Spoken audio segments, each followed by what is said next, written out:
आपका प्रश्न है, भारतीय संविधान के मौलिक अधिकार का प्रावधान किस देश से लिया गया? Option A Canada, option B America, option C Australia, option D रूस। सही उत्तर है ऑप्शन अमेरिका। आपका प्रश्न है, मौलिक अधिकार संविधान के किस भाग में वर्णित है? ऑप्शन भाग 2, ऑप्शन भाग 3, ऑप्शन भाग 4, ऑप्शन भाग 5। आपका सही उत्तर ऑप्शन बी है, भाग 3। आपका प्रश्न है, भारत के संविधान का भाग 3 संबद्ध है। ऑप्शन ए राज्य के नीति निर्देशक तत्वों से, ऑप्शन बी मूल कर्तव्यों से, ऑप्शन सी मूल अधिकारों से, ऑप्शन डी नागरिकता से। आपका सही उत्तर है ऑप्शन सी। आपका प्रश्न है, मूल अधिकारों को सर्वप्रथम किस देश में संवैधानिक मान्यता प्रदान की गई? Option A Bharat, option B संयुक्त राज्य America, option C France, option D Britain. आपका सही उत्तर है ऑप्शन बी। आपका प्रश्न है, भारतीय नागरिकों के मौलिक अधिकारों का वर्णन है। ऑप्शन ए संविधान के अनुच्छेद 12 से 35 तक, ऑप्शन बी संविधान के अनुच्छेद 13 से 36 तक, ऑप्शन सी संविधान के अनुच्छेद 15 से 39 तक, ऑप्शन डी संविधान के अनुच्छेद 16 से 40 तक। आपका सही उत्तर है ऑप्शन ए। आपका प्रश्न है, डॉक्टर भीमराव अंबेडकर ने भारतीय संविधान के किस भाग को सर्वाधिक आलोकित भाग कहा है? ऑप्शन ए भाग 1, ऑप्शन बी भाग 2, ऑप्शन सी भाग 3, ऑप्शन डी भाग 4। आपका सही उत्तर है ऑप्शन सी भाग 3। आपका प्रश्न है, मूल अधिकार मूल कहते हैं क्योंकि वह। ऑप्शन ए न्यायालय द्वारा प्रावरणीय है, ऑप्शन बी संयुक्त राष्ट्र मानवाधिकार घोषणा पत्र के अनुरूप है, ऑप्शन सी सरलता से संशोधनीय नहीं है, ऑप्शन डी मानव के प्राकृतिक और अप्रतिदेय अधिकार है। आपका सही उत्तर है option D.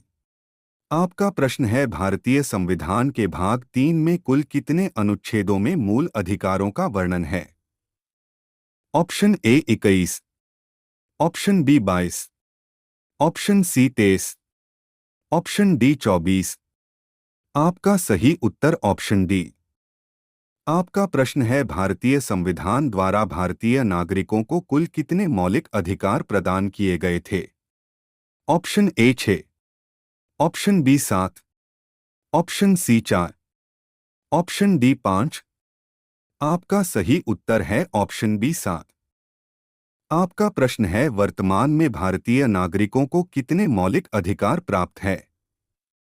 Option A 6, option B 7, option C 8, option D 9। आपका सही उत्तर है ऑप्शन ए 6। आपका प्रश्न है, भारत के संविधान में मौलिक अधिकार। ऑप्शन ए मूल संविधान का हिस्सा था, ऑप्शन बी चौथे संशोधन द्वारा जोड़े गए थे, ऑप्शन सी संसद द्वारा 1952 में जोड़े गए थे, ऑप्शन डी 42वें संशोधन द्वारा जोड़े गए थे। आपका सही उत्तर है ऑप्शन ए। आपका प्रश्न है, भारतीय संविधान में न्यायालय में कौन प्रवर्तनीय है? ऑप्शन ए नीति निर्देशक सिद्धांत, ऑप्शन बी प्रस्तावना, ऑप्शन सी मूल कर्तव्य, ऑप्शन डी मूल अधिकार। आपका सही उत्तर है ऑप्शन डी मूल अधिकार। आपका प्रश्न है, मौलिक अधिकारों को लागू करने का दायित्व है। ऑप्शन ए उच्चतम न्यायालय पर, ऑप्शन बी उच्च न्यायालय पर, ऑप्शन सी उपर्युक्त दोनों पर, ऑप्शन डी भारत के मुख्य न्यायाधीश पर। आपका सही उत्तर है ऑप्शन सी उपर्युक्त दोनों पर। आपका प्रश्न है, मौलिक अधिकारों का निलंबन कौन कर सकता है? ऑप्शन ए प्रधानमंत्री, ऑप्शन बी संसद, ऑप्शन सी राष्ट्रपति, ऑप्शन डी सर्वोच्च न्यायालय। आपका सही उत्तर है ऑप्शन सी राष्ट्रपति को। आपका प्रश्न है, मौलिक अधिकारों के बारे में सुनवाई करने का अधिकार निम्न को प्रदान किया जाता है। ऑप्शन ए सर्वोच्च न्यायालय, ऑप्शन बी उच्च न्यायालय, ऑप्शन सी प्रधानमंत्री, ऑप्शन डी इनमें से कोई नहीं। आपका सही उत्तर है ऑप्शन ए उच्चतम न्यायालय को। आपका प्रश्न है, संविधान में उद्घोषित मौलिक अधिकारों में संशोधन किया जा सकता है केवल।